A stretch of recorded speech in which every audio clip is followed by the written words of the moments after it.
سيدنا يعقوب لما ابنه سيدنا يوسف غاب وأولاده قالوا له أكلوا الذئب، من كتر البكا أصبح كفيف.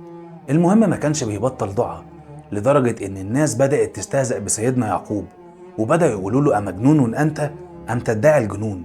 بقالك زمن بتدعي ومفيش أي حاجة بتحصل. سيدنا يعقوب صعبت عليه نفسه، وبدأ يلح على ربنا في الدعاء، واشتكى ربنا من الناس وقال له: يا رب، ألا ترحم ضعفي؟ ألا ترحم سني وعجزي؟ ألا ترد إلي ولدي؟ ألا ترحمني من شماتة الناس؟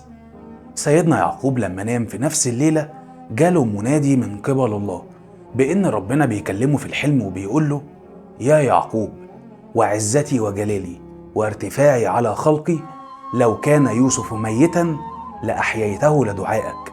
في اليوم التاني جات لسيدنا يعقوب البشرى بعودة سيدنا يوسف.